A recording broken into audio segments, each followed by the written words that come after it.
Salut à tous, j'espère que vous allez bien, que vous passez une très belle journée, nuit, soirée, quel que soit le moment auquel vous regardez cette vidéo et bien sûr, comme d'habitude, de très belles lectures.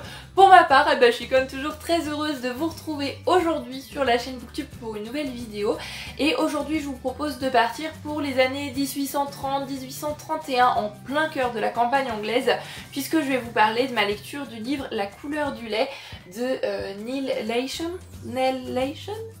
Je m'excuse par avance si j'écorche le nom de l'autrice. C'est une autrice britannique. Dans ce livre, on y découvre le personnage de Marie, qui a 3 sœurs, qui vit avec son père, sa mère et son grand-père dans une petite ferme du Dorset. Dans les années 1830, c'est une vie rude, c'est une vie faite uniquement de travail. Marie et ses sœurs travaillent du lever du jour à la tombée de la nuit pour la ferme. Son père est vraiment déçu de ne pas avoir de fils parce que tout ce qu'il voit, lui, c'est l'argent, le travail et que des filles, eh bien, ont des bras moins forts, moins costauds que des hommes qui pourraient abattre plus de travail, donc aller plus vite et donc gagner plus d'argent.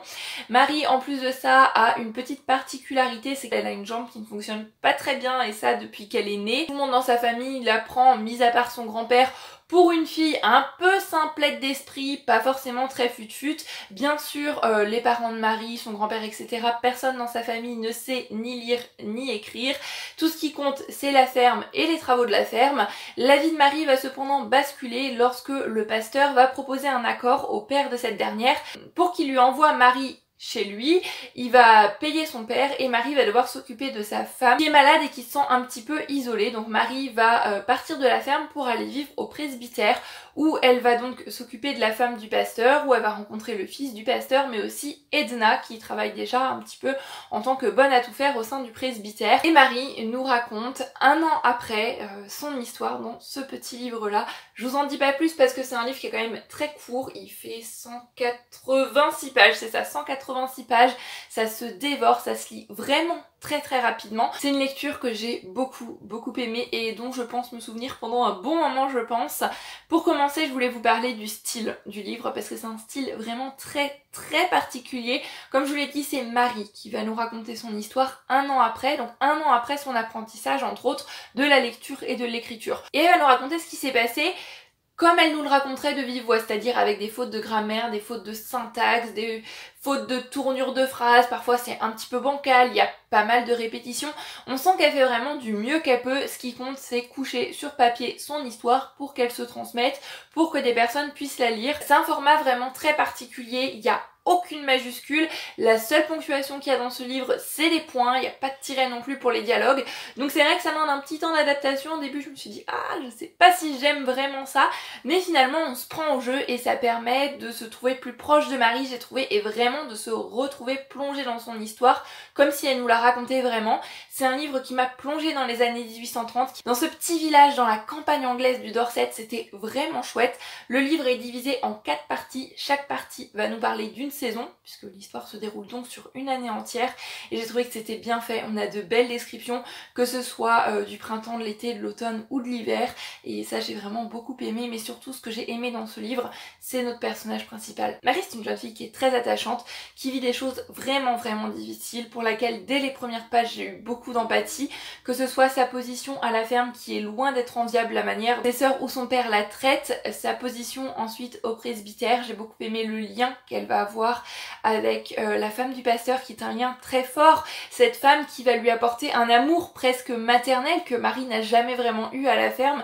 J'ai trouvé que c'était vraiment très beau, mais Marie c'est surtout une fille qui est pleine de franchise, qui a la langue bien pendue, qui dit ce qu'elle pense comme elle le pense, et ça à tout le monde. Elle va s'adresser de la même manière à ses sœurs, à son grand-père qu'à son employeur, et parfois ça donne lieu à des situations un petit peu cocasses qui m'ont fait sourire. Voilà, c'est un personnage qui est vraiment très attachant, la femme du pasteur aussi, Edna aussi, c'est des personnages que j'ai beaucoup appréciés. Dans un tout petit livre, ils sont quand même bien faits, ils sont bien travaillés. On y découvre les conditions de vie difficiles que ça pouvait être à la fois pour les femmes mais aussi pour les filles de ferme.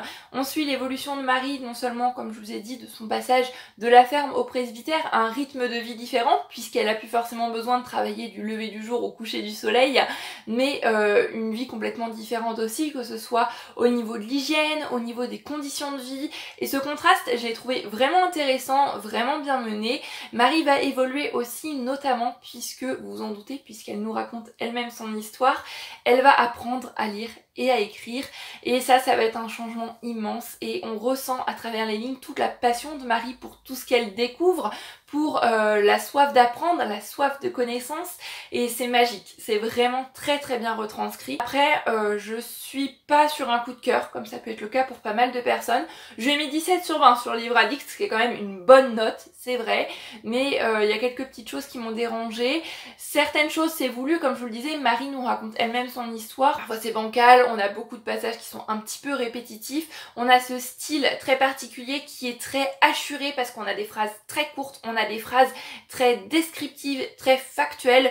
Je prends la tasse de thé, je pose la tasse de thé sur le plateau. Voilà, c'est un style vraiment très sec, j'ai trouvé, qui demande un petit temps d'adaptation, mais c'est très fluide aussi parce que les phrases sont très courtes, les chapitres sont très courts, le livre est très court aussi, donc honnêtement je l'ai lu en une journée, ça se dévore. Voilà, ça m'a déstabilisée, et je pense que c'est pour ce style aussi que c'est pas forcément un coup de cœur, mais c'est un livre qui est poignant, un livre qui m'a complètement retournée à la fin, qui m'a énormément touchée.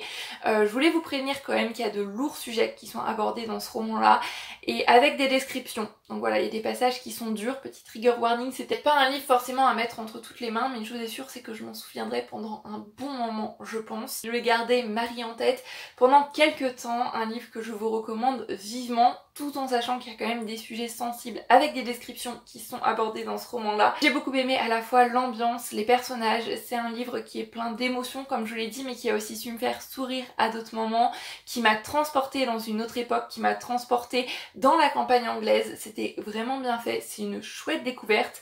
L'autrice a écrit quelques autres livres, il me semble. Celui-ci, au moment en tous les cas où la parution de 10-18 a été faite, on nous dit au début que c'est le seul de l'autrice qui a été traduit en français pour l'instant, mais peut-être que je me tournerai vers ses livres en VO du coup, je ne sais pas, mais j'ai très envie de découvrir ce qu'elle a pu écrire d'autre. En tous les cas, très très belle découverte avec La couleur du lait, que je vous invite chaudement à découvrir si vous ne l'avez pas encore fait. Et voilà, ça y est, c'en est terminé pour cette vidéo revue, j'espère qu'elle vous aura plu. Comme d'habitude, si vous avez lu ce livre, envie de lire ce livre, n'hésitez pas à venir papoter avec moi par ici dans les commentaires, ça me fait toujours plaisir d'échanger avec vous. En attendant, eh bien, je vous souhaite à tous plein de belles lectures, je vous fais comme d'habitude plein de bisous, et je vous dis à bientôt sur la chaîne Booktube pour une nouvelle vidéo revue. Prenez grand soin de vous, bye bye.